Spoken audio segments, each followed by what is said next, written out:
반갑습니다. 화요 성경 공부 성경 꿰뚫어 읽기 오늘 느헤미야 말씀을 계속해서 진행하겠습니다.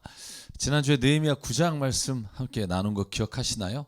성벽을 다 쌓고 그리고 24일에 모든 백성이 다 금식하며 하나님 앞에 회개합니다.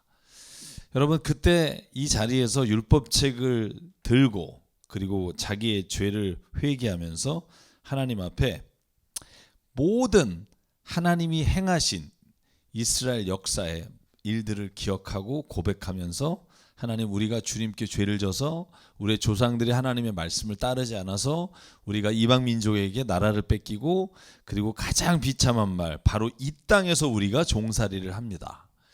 저 이게 참 비극적인 말이에요. 그러니까 36절에 보면 보십시오. 오늘 이처럼 우리는 종살이를 하는데 다른 것도 아니고 좋은 과일과 곡식을 먹고 살라고 우리 조상에게 주신 바로 그 땅에서 우리가 종이 됐습니다. 이게 이스라엘 백성들이 이제 깨달은 하나님의 말씀을 거역했을 때 일어난 일, 이렇게 고백을 해요. 여러분 이렇게 하고 난 다음에 맨 밑에 뭐라고 끝나냐 하면 레위 사람들, 지도자들, 제사장들이 그 위에 뭘 했다? 서명을 했다는 거예요. 여러분 왜 서명을 했을까요? 하나님하고 우리가 이 맺은 언약에 우리가 이 규례와 율법을 지키겠습니다 하고 사인을 하는 거예요. 여러분 우리가 무슨 계약을 할 때 쌍방간에 사인을 하잖아요. 근데 하나님은 어떻게 사인하겠어요? 하나님은 사인할 수 없죠. 그러니까 이 율법의 말씀을 읽고 하나님은 이 말씀을 주셨고 이스라엘 백성은 그 밑에 사인을 합니다. 자, 10장에는 그 서명에 대한 이야기예요. 서명한 사람들의 이름은 다음과 같다. 그러면서 27절까지 쫙 서명한 사람들 이름이 나옵니다. 제가 그 사람들을 뭐 다 일일이 말할 필요는 없을 것 같고 그 서명한 사람들 중에는 총독 느헤미야와 시드기야와 스가야와 아사랴와 예레미야와 바스울과 쭉 이름이 나와요.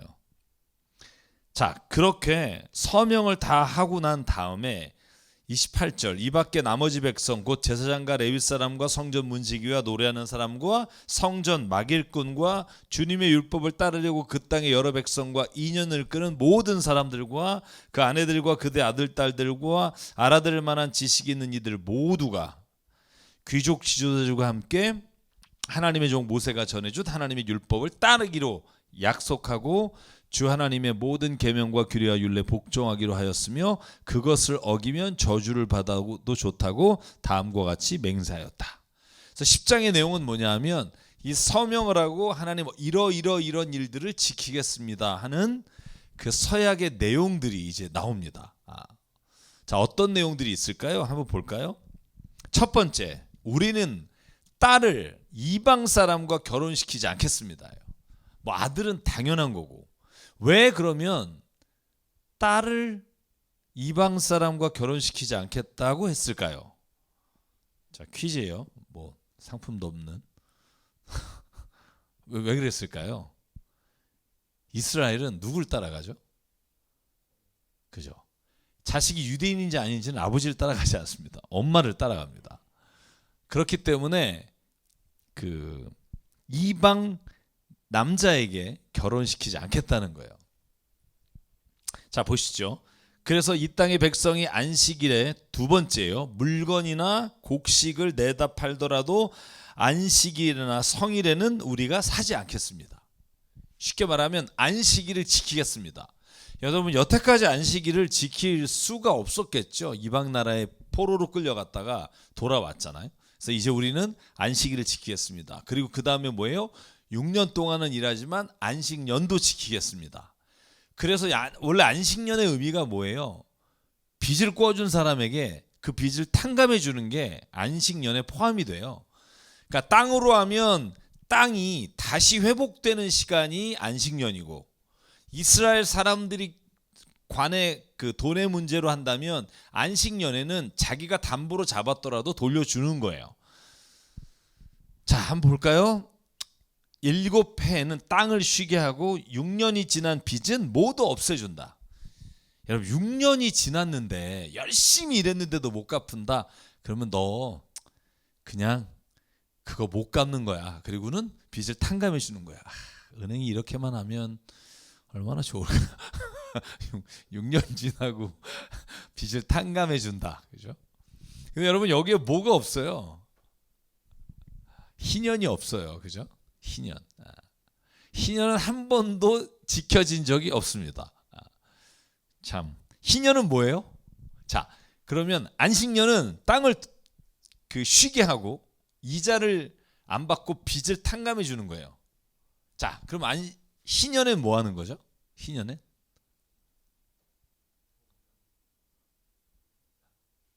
땅도 다 똑같이 다시 나누는 거예요. 저는 이게 가장 성경적인데 이렇게 하면 진짜 공산주의죠. 이 땅에서 왜 잘 안 되냐? 인간의 이기심과 욕심이 이런 일들을 불가능하게 만들기 때문에 참 어려워요. 자, 이런 거예요. 50년이면 자기가 노력해서 노력한 대가로 먹고 잘 살았어요. 자, 그 정도 되면 자기가 많이 벌어놓은 거 노력해서 그걸 자식한테 물려주면 자식은 노력하지 않고도 아버지가 벌어놓은 거로 인해 호의호식한단 말이에요. 그리고 만약에 50년 동안 아빠가 열심히 일을 했는데도 뭐 날씨가 안 좋거나 여러 가지 상황으로 인해서 다 망해서 자기 땅을 다 넘겨주고 자기는 그냥 소장농이 됐다. 그럼 그 자식은 땅 한 평 없이 소장농이 되는 거예요. 자, 50년 정도면 한평생 그렇게 열심히 한 대가는 받았으니까 그 다음 세대는 새로 시작하자. 희년엔 그래서 다시 다 똑같이 땅을 나눠 갖는 거예요. 이 땅하고 다시 시작하는 거예요. 괜찮잖아요? 저는 참 괜찮은 것 같아요. 여러분 어렸을 때 딱지치기 해보셨나요? 딱지치기, 구슬치기 이런 거. 제 어렸을 때 저희 교회 뒷담이 이 구슬치기, 딱지치기 진짜 좋은 자치기 치긴 다 했어요 어렸을 때. 근데 여러분 그거 아세요? 그 구슬치기 하다가 왜 자기 그 전체 총량이 있어요 마을에. 이 구슬이라는 게 한없이 생기지 않아요. 그래서 여러분 봐봐요. 지금 이승주 목사님이 다 땄어 우리 걸. 그러면 그 다음 날부터 못 해요. 우리가 뭐 가지고 나가야 하지 구슬치기. 그래서 그러면은 불러요 다 딴 애가. 야 이거 나눠 줄 테니까 다시 하자. 이렇게 했었어요 어렸을 때. 딱지치기도 마찬가지예요. 딱지 뭐 신문지 접고 뭐 박스 접어서 하지만 다 따면 뭐예요? 여러분 딱지 다 따서 그 바닥, 저희는 마루였으니까 마루 바닥에 이렇게 쫙 쌓아놓으면 뭐 할 거야 나중에. 그거 갖고 땔감을 하겠어요? 뭘 하겠어요? 그러면 우리가 만약에 종이가 없고 옛날에 종이가 귀했다는 말이죠. 그러면 그냥 딱지 줘요. 그리고 다시 딱지치기 하는 거예요. 그죠? 여기 희년이 들어가 있지 않아요. 앞으로도 그렇고. 희년은 하나님께서 정하시긴 했으나 이 땅에서 실현되지 않았던, 그러나 나는 이것이 하나님 나라의 법칙이다, 그런 생각을 하게 돼요. 그래서 오늘 보면 안식일에 물건을 팔러 오는 사람도 있었다는 거예요. 33절 보실래요? 안식일이나 초하나 그 밖에 절기 때 드리는 제물과 이스라엘의 죄를 속하는 속죄물과 우리 하나님의 성전에 하는 모든 일에 쓸 것이다. 뭐냐면 성전에 3분의 1세겔씩 해마다 바치는 거. 이게 성전세를 내겠다 하는 거예요 하나님 앞에. 그리고 34절 해마다 정한 때 우리 하나님 성전에 뗄 나무를 바칠 순서를 정한다. 그때는 성전에 뗄 나무도 모든 이스라엘 백성이 해서 바쳤어요. 35절 해마다 밭에서 나는 맛물 첫 소산과 온갖 과일나무의 첫 열매를 주님의 성전에 바친다. 아까 서명한, 그죠? 하나님 앞에서 이렇게 살겠습니다 서명한 내용이에요. 그 다음에 36절 우리의 맏아들과 가축의 첫 새끼를, 처음 난 송아지와 새끼 양을 하나님의 성전에 가져가서 제사장에게 바치겠다. 또 37절 우리는 들어 바칠 예물인 처음 익은 밀의 가루와 온갖 과일나무의 열매와 새 포도주와 기름을 가져다가 제사장의 몫으로 우리 하나님의 성전 창고에 넣기로 하고 또 밭에서 나는 소출 가운데서 열의 하나는 레위 사람들의 몫으로 가져오기로 하였다. 자, 레위 사람들에게 10분의 1의 소산을 바치겠다는 거죠. 자, 그 다음에는 어떻게 돼요? 레위 사람들이 받은 것 중에 10분의 1은 누구에게 줘요? 제사장에게 줘요. 자, 그래서 제사장에게 주는 것을 어디에다 넣겠냐 하면 창고, 성전에 있는 창고 여러 방에 그것들을 쌓아두겠다. 38절입니다. 자, 그래서 그 방에 있는 것들로 하여금 노래하는 사람들도 쓰기도 하고 당번 제사장들도 쓰기도 하고 그렇게 사용하겠다. 이게 이스라엘 백성이 하나님 앞에 서약한 내용입니다. 자, 그 다음에 제가 정리를 한번 해봤어요. 자, 한번 정리할게요. 첫째, 이방인과 결혼시키지 않겠습니다. 특별히 우리 딸을.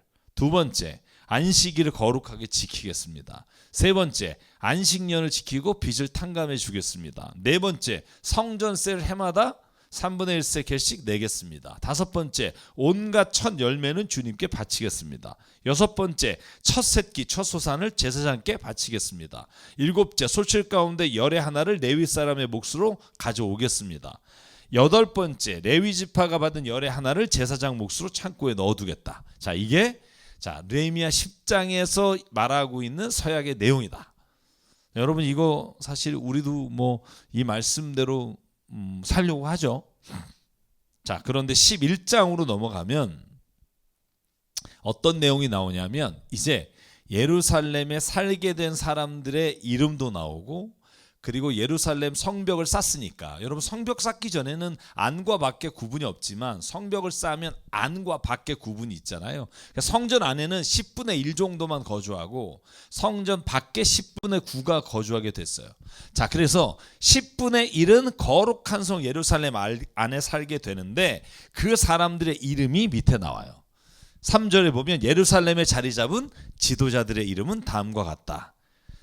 자, 그래서 이름도 쭉 나오고요. 4절, 유다와 베냐민 자손 가운데 일부가 예루살렘에 살게 됐다. 그 사람의 유다 자손의 이름으로는 아다야가 있고 그 아버지는 우시하고 뭐 이렇게 쭉 이름이 나옵니다.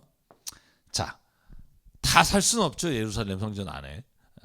그래서 예루살렘 성전 안에 사는 사람과 밖에 사는 사람들을 구분하게 돼요.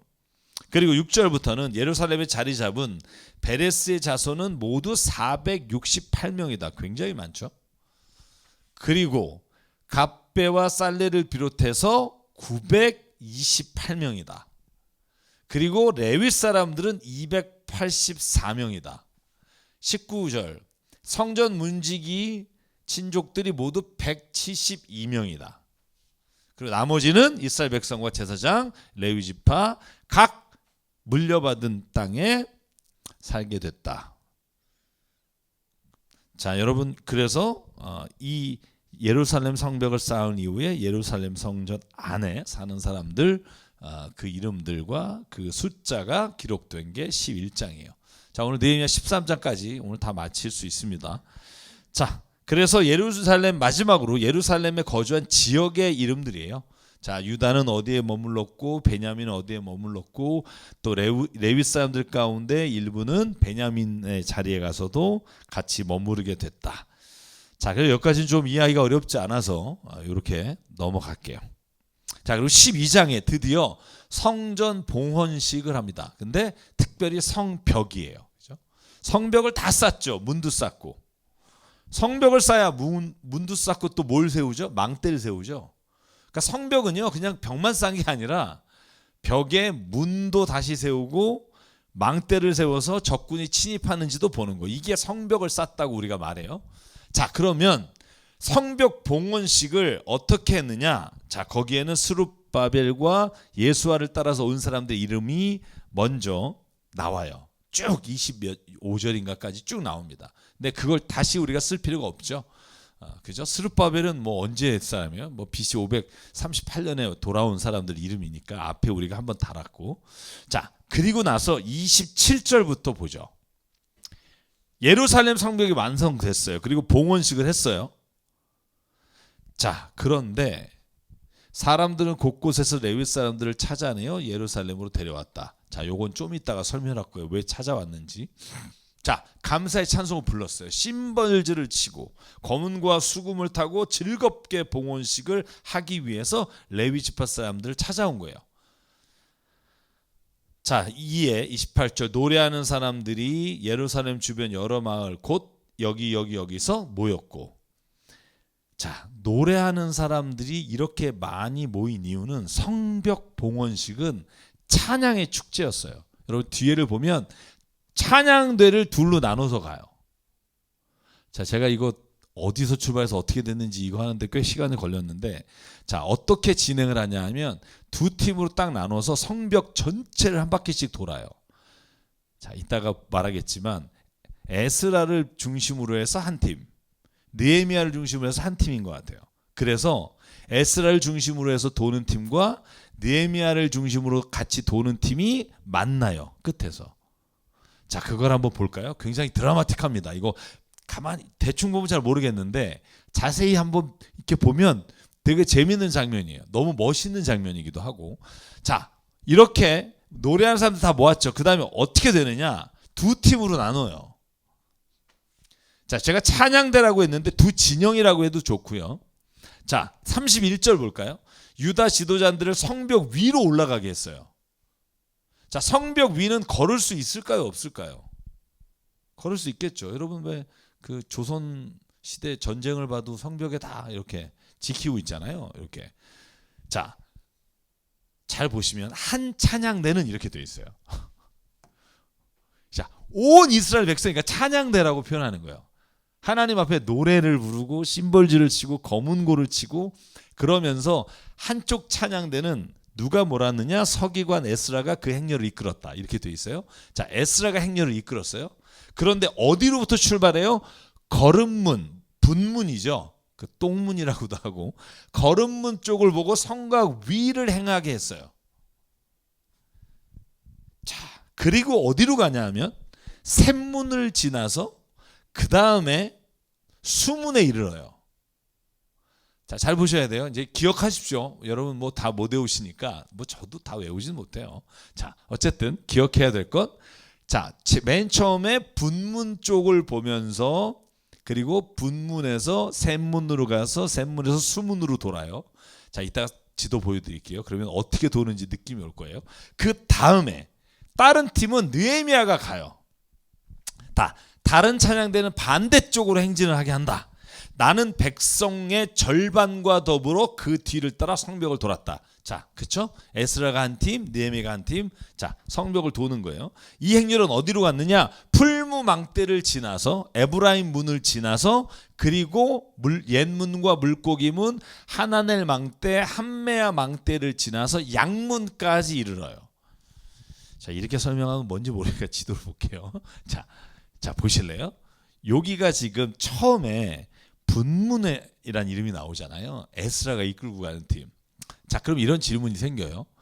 그러면 느헤미야가 어디에서 출발을 했을까? 그러니까 분문이 오른쪽으로, 성벽에 올라갔으니까 분문이 오른쪽으로 보이겠죠? 분문이 오른쪽으로 보이면서 어디 가요? 샘문과 수문을 지나서 가요. 한 팀은 일로 가는 거예요. 그런데 여러분 기억나세요? 느헤미야가 몰래 처음에 들어와서 이 성벽이 얼마나 무너졌는지 정탐하러 간 데가 어디예요? 골짜기예요. 골짜기 문. 그러니까 아마 지금 나오는 명칭들로 봤을 때 이 골짜기 문 쪽에서 시작하지 않았나? 그래서 분문이 오른쪽으로 보이고 샘문과 수문을 통해서 가고요. 자, 그 다음에 느헤미야의 찬양팀은 어느 쪽으로 가느냐? 느헤미야는 아까 어디 나왔죠? 맨 처음에 나온 게 뭐였죠? 풀무망대를 지나, 그죠? 에브라임의 문을 지나서 저기 어문, 그 다음에 하나넬 망대, 함메야 망대를 지나요. 자, 그러니까 어떻게 되는 거예요? 두 팀이 쫙 이렇게 성벽을 위에서 쫙 쭉 걸어가요.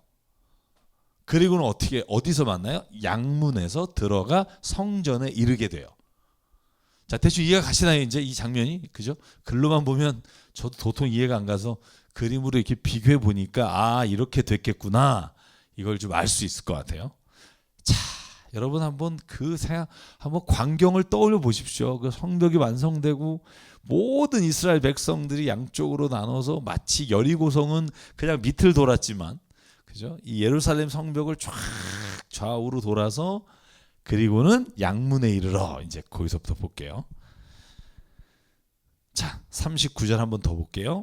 에브라임 문 위를 지나 옛문과 물고기 문. 자, 옛문과 물고기 문 아까 보여드렸어요. 하나넬 망대를 지나 한메아 망대를 지나 어디에 갔다? 양문에 이르러 성전으로 들어가는 문에 멈춰 쓴 거예요. 자, 느헤미야 팀은 이렇게 와서 멈추고 에스라 팀이 이렇게 와서 멈췄어요. 자, 같이 만났죠. 그럼 어디로 들어가요? 40절 감사의 찬송을 부르는 두 찬양대는 하나님의 성전에 들어가 멈추어 섰다. 자, 보실래요? 양문을 지나면 어디가 나와요? 바로 성전이 나와요. 성전에서 머무른 거야. 그죠? 여러분 히스기야 터널도 그랬잖아요. 양쪽에서 파서 가운데서 만났잖아요. 참 옛날에 기술이 대단하다 이런 생각을 하게 되는데, 자, 오늘 그러면 자, 성벽 봉헌식에는 이렇게 찬양대가 양문에서 만나서 성전에 들어갔어요. 자, 그래서 41절 제사장 엘리야킴과 마세야와 미냐민과 미가야와 엘로네냐와 모스가라 이름이 나팔을 들었다는 거죠. 그리고는 다른 쭉쭉쭉 이름이 나오고 노래하는 이들, 그죠? 나팔을 부르고 노래하는 이들이 에스라이야의 지휘에 따라서 노래를 불렀다. 쫙 이렇게 어떤 노래를 불렀는지 모르지만 그 노래가 성벽의 전체를 퍼져서 성전에 이렇게 막 휘몰아칠 때 그 감동은 아마 엄청날 겁니다. 제가 예루살렘 그 이스라엘 성지 갔을 때 갈릴리 지방 갔을 때 그때 혹시 팔복교회 가신 적 기억나요? 팔복교회? 제가 갔을 때인지 목사님과 같이 갔을 때인지 모르겠는데 팔복교회는요 어쿠스틱이 아마 제가 처음에 갔었을 때인 것 같아요. 팔복교회는요 사람이 워낙 있어서 노래를 못 불러요. 근데 한번 기회가 있어서 거기서 노래를 불렀는데 이 어쿠스틱이요 이렇게 쫙. 그리고 제가 이집트에 그 옛날에 쓰레기 마을에 10,000명 들어가는 동굴교회 간 얘기를 한번 드렸잖아요. 뭐 기억 안 나신 분 할 수 없고, 그때 동굴교회 10,000명이 들어갈 수 있는 자리가 있는데 거기서 12명인가 13명이 손을 잡고 제가 부른 찬송이 뭐냐면 주 예수와 동행하니 이 찬양을 불렀어요. 잊혀지지가 않는데 그 어디나 하늘날 하는데 그 전체가 울려서 막 이 감동이 확 밀려오는 느낌을 받았단 말이에요. 그러니까 이 찬양을 부른다는 건 사실은 하나님의 그 울림과 감동을 우리가 뭘로 느끼겠어요. 뭐 하나님이 우리로 하여금 막 이렇게 지진나게 해서 이렇게 느끼게 할 수도 없는 거고, 이 찬양을 부를 때 그 서로가 서로의 찬양 소리에 이렇게 확 뭔가 몸에 전율이 흐르는 게 있단 말이죠. 그래서 봉헌식과 하나님을 높여드리는 자리에는 찬양이 있어야 돼요. 찬양은 하나님을 가장 높여드리는 수단이기도 하지만 우리가 하나님의 임재하심을 이렇게 몸으로 육신으로 깨닫는 가장 좋은 게 뭐예요? 찬양이에요. 그래서 이 성벽을 완성하고 다 모여서 그리고 나서 뭐를 해요? 찬양을 해요. 자, 그래서 12절의 마지막 이렇게 되어 있죠. 그날에 많은 사람들이 제물로 제사를 드리고 하나님이 그들을 그렇게 기쁘게 하셨으므로, 엄청 기쁘게 했죠. 그랬더니 어떻게 돼요? 여자들과 아이들까지 함께 기뻐하니 예루살렘에서 기뻐하는 소리가 멀리까지 울려 퍼졌다. 여러분, 기쁘면 너무 좋으면 뭐가 나와요? 흥얼흥얼 노래가 나와요. 그래서 이 찬양 맨 마지막 절 46절 볼까요? 옛적 다윗과 아삽 때에도 합창 지휘자들이 있어서 노래를 불러 하나님께 찬양과 감사를 드렸다. 이 말을 왜 드렸겠어요? 느헤미야가 볼 때는 다윗 시대도 마찬가지고 지금도 마찬가지고 우리 인간이 하나님 앞에서 이 찬양의 노래와 감격을 올려드리는 것을 하나님이 가장 기뻐하신다. 자, 그날의 44절과 45절은 사람들이 바친 헌납, 헌금, 재물 이것들에 대해서 이야기를 하고 있습니다. 그리고 그것을 누구에게 맡겼는지, 레위 사람들에게 하나님이 그 섬기는 일에 전결 예식에 하는 일을 맡겼다. 이런 얘기들이 이제 여기에 나오면서 느헤미야는 12장은 끝납니다. 자, 12장이 끝나요. 자, 그리고 이제 마지막 13장입니다. 느헤미야. 여러분 13장은 저희가 뭐 그렇게 어렵진 않습니다만 이 느헤미야가 이스라엘 백성을 꾸짖는 이야기들이 나와요. 그래서 왜 꾸짖었는지, 그리고 느헤미야가 무엇을 이스라엘 백성에게 이제 성벽도 완성되었을 때 원하는지, 이제 그런 이야기들이 여기에 나오게 됩니다. 그날이라고 되어 있죠. 그날, 성벽을 봉헌한 그날, 백성에게 모세 책을 읽어줬어요. 근데 거기에 뭐가 나오냐? 우리 앞에서 서명했던 거가 자기의 딸을 이방인에게 주지 않겠다 하는 거였는데, 다시 모세 율법을 보니까 암몬 사람과 모압 사람은 하나님의 총회에 참석할 수 없다라는 말이 있는 걸 본 거예요. 여러분, 원래 암몬과 모압은 이스라엘과 사촌이잖아요. 친척이잖아요. 그러나 총회에 못 들어온다. 그들은 먹을 것과 마실 것을 가지고 와서 이스라엘 자손을 맞아들이기는커녕, 이게 언제 얘기예요? 이스라엘 백성이 가나안 점령하러 왔을 때예요. 그럴 때 모압과 암몬을 지나가려고 할 때 못 지나가게 했잖아요. 그래서 뭐라 그래요, 여호수아가? 야, 너네들 거 안 뺏을게, 건들지도 않을게, 먹지도 않을게, 먹을 거 싸가지고 갈게, 지나가게만 해다오. 근데도 못 지나가게 했잖아요. 결국 어떻게 했어요?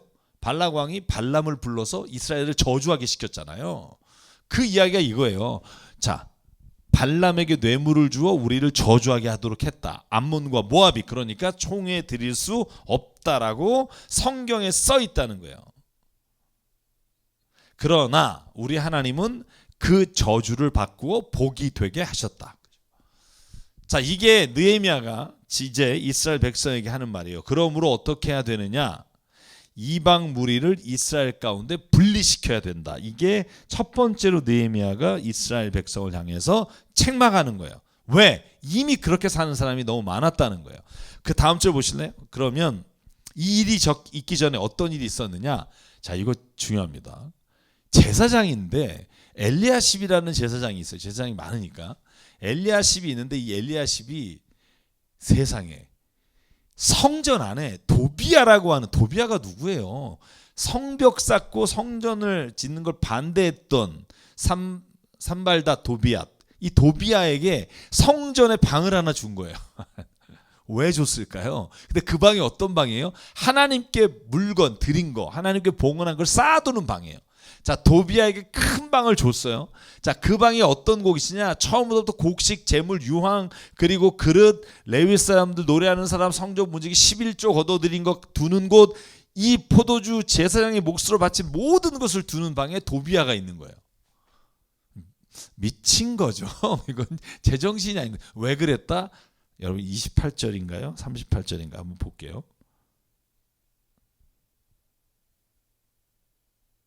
(28절이네요) 자, 보실래요? 자, 뒤에 나오는데 먼저 볼게요. 자, 대제사장 엘리야십의 손자가 누구랑 결혼했냐면 산발랏의 사위가 된 거예요. 우리가 남이가 이렇게 된 거죠. 이제 가족이 된 거예요, 산발랏이. 그러니까 산발랏과 함께 가장 이스라엘을 힘들게 방해했던 도비야에게 성전의 방을 주는 거예요. 산발랏은 그러면 안 왔겠어요? 저는 산발랏도 거기에 포함되어 있다고 생각을 해요. 왜 그랬느냐? 느헤미야가 보니까 이방 사람과 자녀를 혼인관계에 가지게 된 다음부터 이런 일이 일어났다는 거예요. 자, 보실래요? 그래서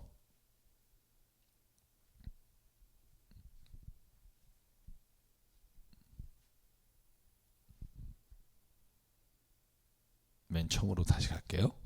자, 이 도비야에게 큰 방 준 걸 꾸짖었는데 왜 이런 일이 벌어졌느냐? 그때 잠깐 느헤미야가 바벨론 왕 아닥사스다 왕에게 갔다 온 거예요. 그 동안에 이런 사단이 일어난 거예요. 자, 아닥사스다 32년에 왕을 뵈러 갔다 왔어요. 그랬더니 도비야가 떡하니 성전 안에 방을 차지하고 있네. 어떻게 했어요? 몹시 화가 나서 도비야가 쓰는 방의 세간을 다 밖으로 던져버렸어요. 여러분, 여기서 예수님의 성전 청결 사건이 떠올라요. 다 던져버리고 방을 깨끗이 치운 다음에 하나님의 성전 그릇과 곡식 제물과 유황을 다시 거기다 들여놔 놓은 거예요. 아니 어떻게 하나님의 성전에 이방인, 그것도 우리를 적대시했던 자에게 방을 내주냐? 그러면서 느헤미야가 화를 내며 다 세간을 던져버리고 쫓아버렸어요. 자, 그래서 여러분 이해해야죠. 저 에스라 10장에도 똑같은 내용이 나와요. 그죠? 이방인과 결혼했던 사람들 다 돌려보낸다, 이런 얘기가 나오잖아요. 왜 그런 얘기가 나오느냐? 제가 그때 뭐라고 설명드렸냐면, 이건 상황적인 것과 그 당시를 함께 떠올려야 한다. 이방인과 그리고 모든 사람을 배척하고 버려라가 아니라라고 말씀드리면서 그 이유를 여러 가지 말씀드렸어요. 여러분, 룻도 이방 여자, 모압 여자지만 그렇다고 다 내쳐라, 그렇게 성경은 말하지 않아요. 예수 그리스도의 조상이 됐어요. 룻만이 아니에요. 그죠? 라합도 마찬가지예요. 자, 무슨 말이냐? 이 당시에 느헤미야가 보기에, 에스라가 보기에 이 나라가 다시 서려면 이방인과 결혼해서 모든 것들을 다 이방인들에게 빼앗겼던 것들, 이것을 회복하지 않으면 이스라엘의 정체성이 없어지는 거예요. 이 정도로 화가 난 거예요. 여러분, 이따가 느헤미야가 화나서 어떻게까지 했는지 보여드릴게요.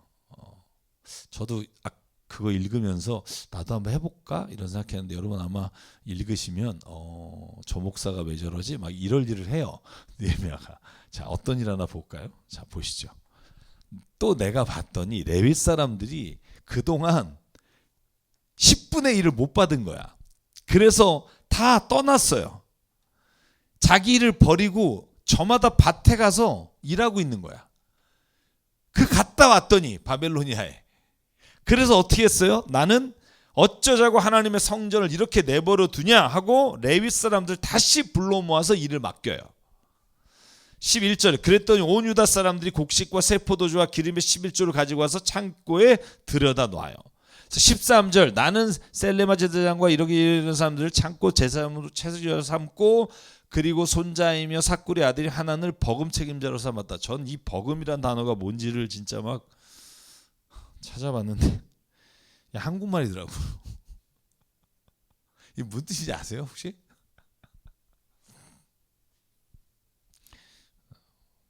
국어사전도 자꾸 다시 찾아봤는데 결국 뜻이 뭐냐면 버금가다의 버금이에요. 왜 이렇게 번역했는지 모르겠어요 사실. 이런 말이에요. 자, 이런 사람들을 창고 책임자로 삼았고, 이 사람들을 거기에 버금가는 책임자로 삼았다. 전 내가 왜 이걸 사전 찾고 한 30분 걸린 것 같아요. 이 뜻의 의미를 정확히 영어 사전 원어 찾아보다가 이런 말을 쓰나 봐요. 여러분, 이게 쓰나 봐. 왜냐하면 개정개혁이나 세번역이 다 이 단어예요.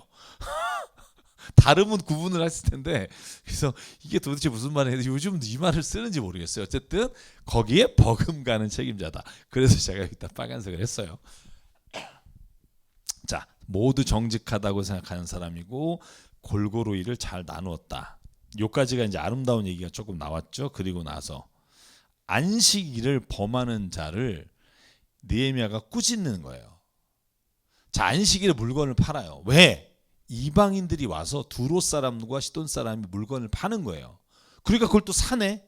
그러니까 느헤미야가 보기에는 이거 안 된다는 거예요. 왜냐하면 그들이 안식일에 오니까 할 수 없이 산다. 이것도 말이 안 된다는 거예요. 그래서 오늘 뭐라고 돼 있어요? 하나님, 내가 한 일을 기억해 주십시오. 여러분, 요 단어 주의하십시오. 주의한다는 말보다 요 단어를 깊게 보십시오. 느헤미야는요, 항상 자기가 하나님의 말씀대로 일을 행하고 나서 뭐라고 그러냐면, 하나님, 나 이 일을 기억해 주십시오. 자, 하나님의 성전을 보살핀 일과 예배드릴 수 있도록 정성껏 한 일을 잊지 말아 주십시오. 그리고 그 무렵에 유다에서 어떤 일이 있었느냐? 안식일에 사람들이 술틀을 밟고 곡식을 가져다 나귀에 실어 나르며 포도주와 포도송이와 무화과 같은 것을 날라드린 거예요. 느헤미야가 뭐라 그래요? 아까 우리 서명했잖아. 안식일을 지키겠다고 약속했잖아. 그런데 지금 이렇게 하면 되겠어? 라면서, 자, 안식일에 사고 파는 일을 하지 말라고 경고를 해요. 자, 16절, 예루살렘에는 두롯 사람도 살고 있었는데 그들은 안식일에 물고기와 갖가지 물건을 예루살렘에 들여다가 유다 백성에게 파는 거예요. 그래서 나는 유다의 귀족들을 꾸짖었어요. 안식일에 이렇게 더럽히니 어쩌자고 나쁜 일을 하냐? 해이해지는 거죠. 여러분 성벽을 걸으면서 막 찬양하고 하나님께 뭐 서명하고 이렇게 지키겠습니다. 이거 오래 안 간다는 거예요. 여러분 우리가 은혜 받고 오래 가나요? 제가 늘 말씀드리잖아요. 기도원 갔다 오면 딱 3일이다. 뭐 이런 게 제가 생각했던 어렸을 때. 그러면 다 까먹는다. 뭐 이런 생각이 들었었어요. 그러면은 지키려면 어떻게 하느냐? 내가 하나님 사이에서 약속했던 것들을 내가 삶에서 지켜나갈 때 하나님이 나의 삶에서 이끌어 가시고 인도하신다는 걸 체험할 수 있다는 거예요. 그래서 율법은 형식으로 지키는 게 중요한 게 아니라 내 마음으로 그 하나님의 법을 인정하고 그 법을 옳다고 여기는 게 우리가 하나님을 잊지 않고 살아갈 수 있는 방법이에요. 자, 그래서 어떻게 했어요? 안식일에 물건 못 팔게 하려고 느헤미야가 머리를 썼어요. 머리를 썼다는 표현보다는 느헤미야가 하나의 방안을 만들어냈어요. 그게 뭐예요? 안식일에 문 닫아버리는 거예요. 성벽의 문을. 자, 보실래요? 안식일이 되기 전날은 해걸음에 예루살렘 성문의 그림자가 들면 무조건 닫아버려요. 여러분 안식일은 저녁 6시부터 다음날 6시까지잖아요. 해 지는 때부터 해 뜰 때까지가 안식일이에요. 그러니까 그때 문을 닫아버려서 안식일에는 외부 사람이 들어와서 물건을 못 팔게 해버린 거예요. 아예 사전에 막아버린 거야. 그냥 딱. 여러분 그때 재밌는 일이 벌어져요. 안식일에 문을 닫았어. 그랬더니 외부에서 오는 물건 파는 상인들이 성벽 밖에서 자요. 그리고 바로 들어와. 문 열리자마자. 그러니까 21절에 보고 또 꾸짖는 거야. 아니 어찌하여 당신들은 성벽 밑에서 자고 있어. 다시 한 번만 더 그렇게 하면 잡아드리겠소. 그랬더니 그 다음부터 안식일에는 그들이 한 번도 나타나지 않았다. 자, 느헤미야가 얼마나 하나님 앞에서 이 약속을 지키려고 이 율법을 지키려고 애를 썼는지를 알게 돼요. 이 하나하나가 느헤미야가 행한 일들이에요. 그래서 저는 느헤미야를 요번에 읽으면서 느헤미야가 정말 총독이 정말 하나님의 뜻에 정말 합당한 사람이구나. 이런 생각을 하게 돼요. 자기 돈을 가지고 와서 어느 누구에게도 피해 끼치지 않고 자기가 있는 돈으로 150명을 같이 먹이면서 이렇게 하나님의 일을 해나가고 다시 돌아가잖아요. 참 멋있는 사람이다 이런 생각을 해요. 그리고는 또 뭐라 그래요? 자, 22절에 또 느헤미야가 하나님 앞에 이렇게 말해요. 나의 하나님 내가 한 일을 기억해 주십시오. 그지없이 크신 주님의 사랑으로 나를 너그러이 보아주십시오. 그래서 느헤미야는 항상 후렴구가 뭐냐 하면 하나님 내가 한 일을 기억해 주십시오예요. 저는 이 말이 참 멋있더라고요. 그러니까 여러분 이런 거예요. 한번 여러분이 뭔가 했어. 하나님이 기뻐하신 했어. 그리고 난 다음에 하나님 앞에 이렇게, 하나님 보셨죠? 내가 한 일을 기억해 주십시오. 이렇게 하는 거예요. 왜? 그것도 하나님과의 인격적인 대화예요. 저는 근데 이 인격적인 대화를 꼭 안 좋을 때만 하는 게 내가 이제 그렇더라고요. 뭐 예를 들면 전철을 타야 되는데 딱 뛰어갔는데 전철이 떠나. 하나님 왜 이러십니까? 왜 제가 하는 일을 방해하십니까? 이렇게 인격적으로 대화하는데 막 좋은 일이 있을 때 이렇게 아니면 내가 선한 일을 했을 때 하나님 보셨죠? 이 일을 기억해 주십시오. 이런 얘기는 제가 별로 해본 적이 없는 것 같아요. 그래서 오늘 느헤미야 읽으면서 그런 생각했어요. 앞으로 이런 고백을 해야겠다. 여러분 그래서 재밌어요. 느헤미야 13장 마지막 절이 이걸로 끝나요. 하나님 제가 한 일을 기억해 주십시오. 이렇게. 그러니까 이게 얼마나 느헤미야에게 중요한 의미를 갖고 있는지를 알 수 있게 돼요. 자, 그렇게 안식일을 지키지 않는 자를 이제 꾸짖었어요. 그리고는 마주 잡았어요. 그다음에 이제 느헤미야가 제가 아까 말한 대로 제가 느헤미야와 똑같이 하면 여러분이 나를 어떻게 볼까? 저 목사가 이런 말이 여기 나와요. 다른 목사님들도 이걸 보신 적 있는지 모르겠어요. 그래서 요즘 이단 여자 있잖아요. 여자 중에 이걸 보고 한 것 같아. 뭔지 모르죠 아직. 한번 보실래요? 이제 보면 느헤미야가 이제 이방인 딸을 이방인 남자에게 결혼시키지 말라 그랬잖아. 그죠? 근데 결혼시킨 사람들을 본 거야. 어떻게 했냐면 제가 이제 빨간색의 밑줄까지 껐어요.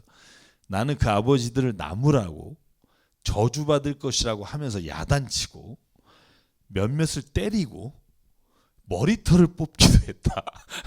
이게 느헤미야가 이방인에게 자기의 자식 결혼시킨 사람에게 한 거. 근데 이걸 보면서 자꾸 떠오른 게 이방 그 이단 여자 하나가 왜 때린 거 있잖아요. 그 기억나요? 나 이름은 모르겠는데 어쨌든 저기 뭐 외국에 가서 왜 같이 사는데 막 죄진 거 고백하라고 떼기 이거 본 거 아닌가.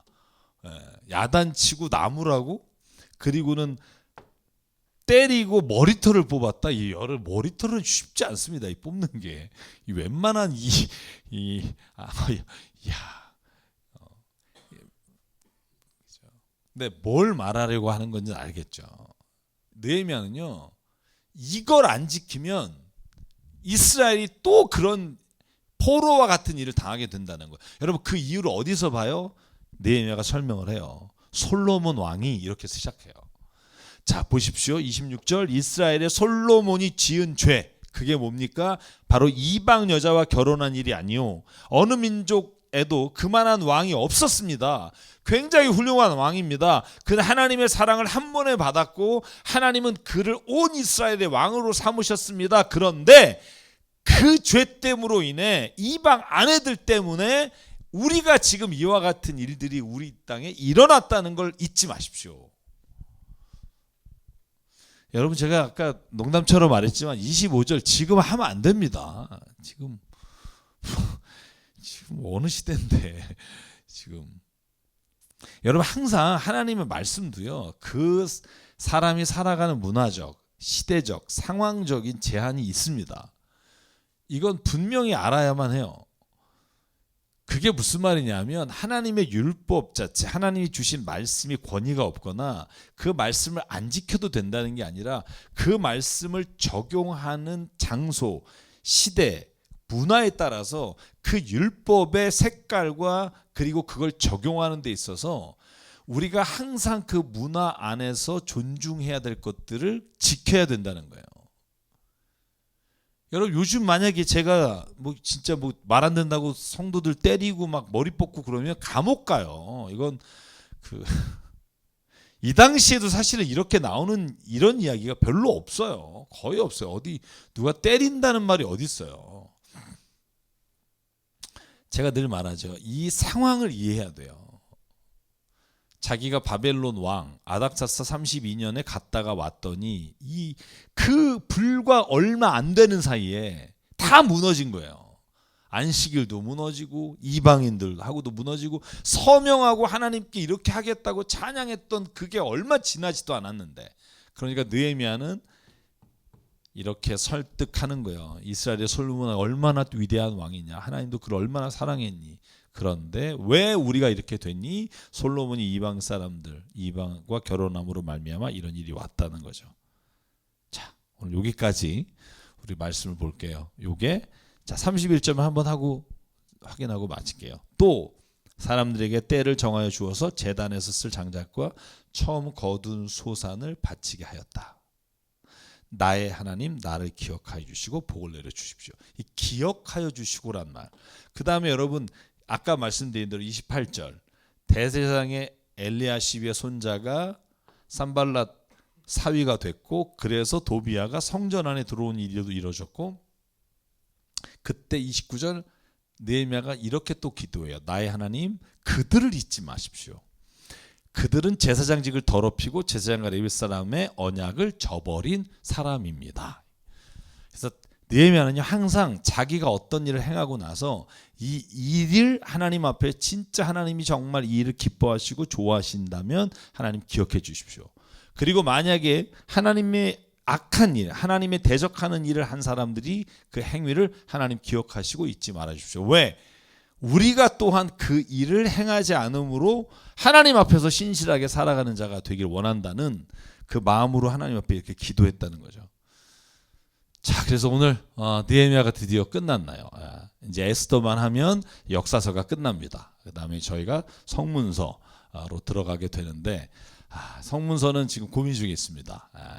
욥기, 시편, 잠언, 전도서, 아가서를 어떻게 해야 될까? 시편은 제가 2년 동안 한 게 있어서 아마 시편은 하지 않고 대략적으로 훑어만 보게 될 것 같고요. 욥기서는 제가 지난번에 자세히 보지 않아서 욥기서는 이번에 좀 자세히 볼까 하고 생각하고 있습니다.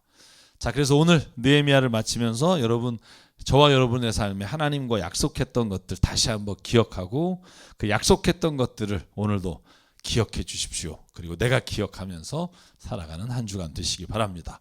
한 주간 동안 평안하십시오. 샬롬.